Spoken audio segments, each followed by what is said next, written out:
স্বাধীনতা অর্জন করেছিলেন 1971 সালে 30 লক্ষ শহীদের রক্তের বিনিময়ে অর্জিত হয়েছিল এই সবুজের পতাকা, অর্জিত হয়েছিল স্বাধীন বাংলাদেশ।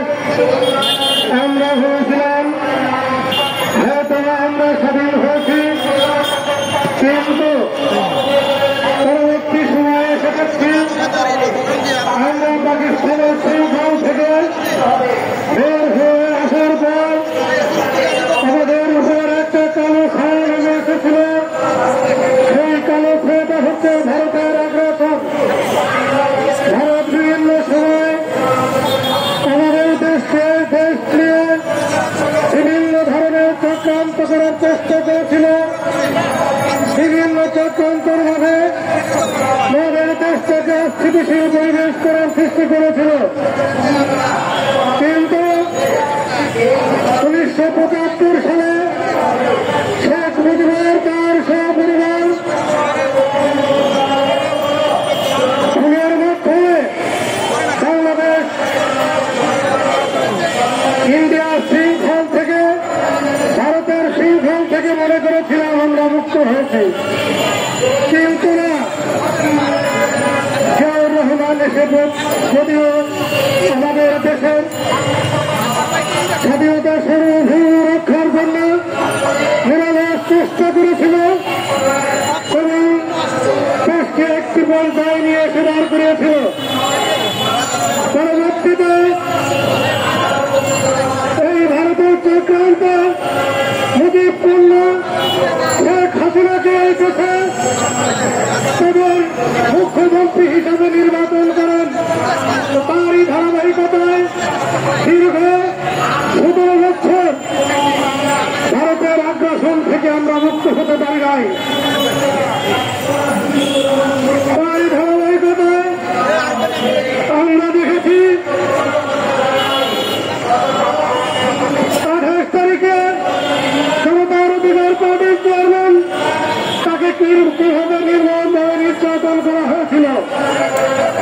তারপরে তারিখ হইয়ে তারিখ অনুসরণ হইয়ে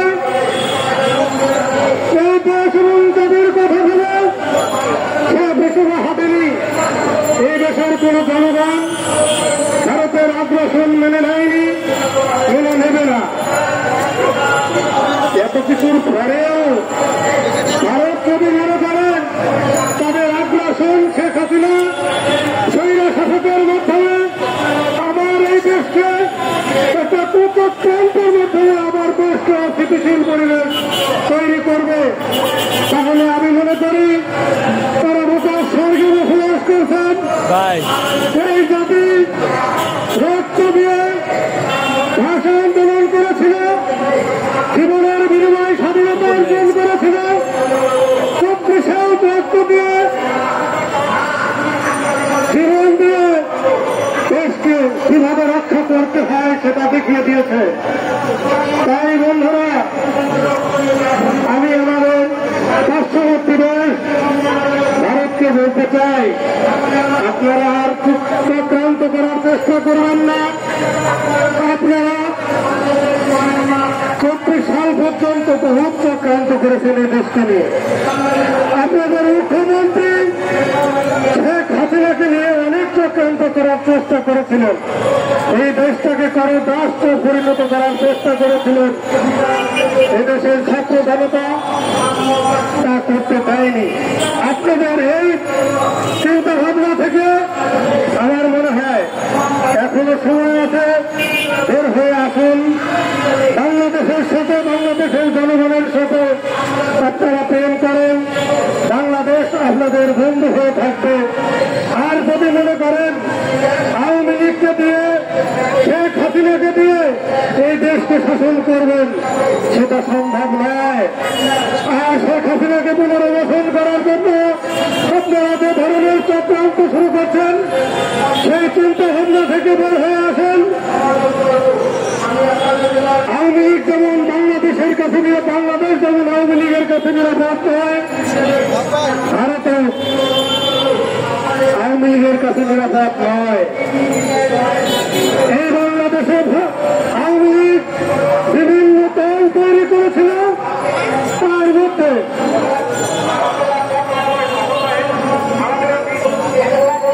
তার মধ্যে আরো একটি দল হয়েছিল ধর্ষণ লীগ। এই ধর্ষণ লীগের ছাত্রলীগের পাশাপাশি একটি সংগঠন ছিল, তার নাম ছিল ধর্ষণ লীগ। এই বাংলাদেশে ধর্ষণের সেঞ্চুরি পর্যন্ত করেছিল এই ধর্ষণ লীগের নেতৃবৃন্দ। তারই ধারাবাহিকতায় বাংলাদেশ থেকে আওয়ামী লীগ, ধর্ষণ লীগ সব পালিয়ে গিয়ে ভারতে গিয়ে তারা কিন্তু ধর্ষণের কার্যক্রম বন্ধ রাখেনি। অতএব বাংলাদেশের মেয়েরা যেমন এই ধর্ষণ লীগের কাছ থেকে নিরাপদ ছিল না, ভারতেও কিন্তু এই ধর্ষণ লীগের কাছ থেকে নিরাপদ নয়।